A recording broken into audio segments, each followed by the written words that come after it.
Okay, so I've totally sucked at nano, so I guess so much for that. I've been really busy. Kate mentioned something, in your video you said something like, it's not interesting, or maybe I'm just not interested in it, and I think that's kind of what happened to me more recently, which is like, I think what I'm writing is really interesting, but I'm not interested enough in it to prioritize it over certain things like baseball. So, I'm just not, it's just not going to happen because of that. One thing I wanted to mention to you guys was podcasts. I don't know if you listen to any.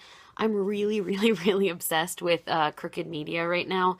They make Pod Save America, Pod Save the World, and Love It or Leave It. They have other ones, but those three I listen to absolutely everything always.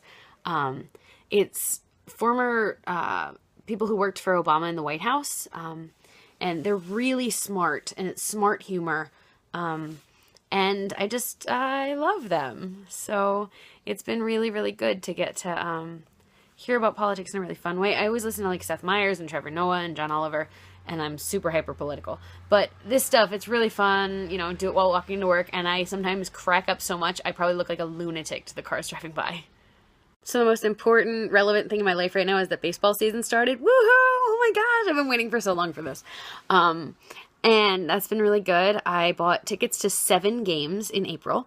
I think my average ticket price was something like $3 if you don't include 2, but my parents are going with me to those, so they paid. But the other 5 games, my average price was $2 or $3 because I learned how to game the system, and I'm so proud of that. So I bought 2 tickets to 4 games and 4 tickets to 1 game, and the whole thing was, you know, like ridiculously cheap. So I'm so, so happy. I pulled that off. I'm going to go to as many as I can because I'm a huge baseball fan, obviously.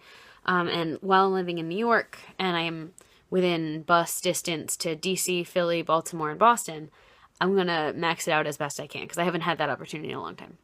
I have to say one of the most interesting things to me about these things is hearing about lives. So it's not just like writing. It's about like, oh, you're into traveling or you're into gardening and keeping things alive in a way that I could never do, and eating things, etc. So I recorded a few clips, and I'm just gonna include those here. Just, you know, things from my life. Okay. Hey, look, I'm on a hike. Everybody say hi. Hi. Say hi. I'm still on my hike. It's a waterfall. This is the George Washington Bridge on the Hudson. I'm on the Jersey side, and here you can see the skyline, obviously. This is just like a trail that in the Palisades, I think, parks, and I hadn't done it before, and now it's the most beautiful thing I've ever seen in my life. Why? I could seriously just sit here and watch the water move forever. I didn't take a video at the bar, which I really wish I had, but I just went to a Cardinals sports bar in New York City, which I'd never been to before, in order to watch the opening game of the season, and they won the most spectacular game. I won't bother to explain it to you guys because I know that might not be what you're looking for, but it was amazing, and I had so much fun. I made some new friends. I went by myself because I didn't know anyone who'd want to go, and I'm hopeful that I can keep making new friends because that's sort of my thing.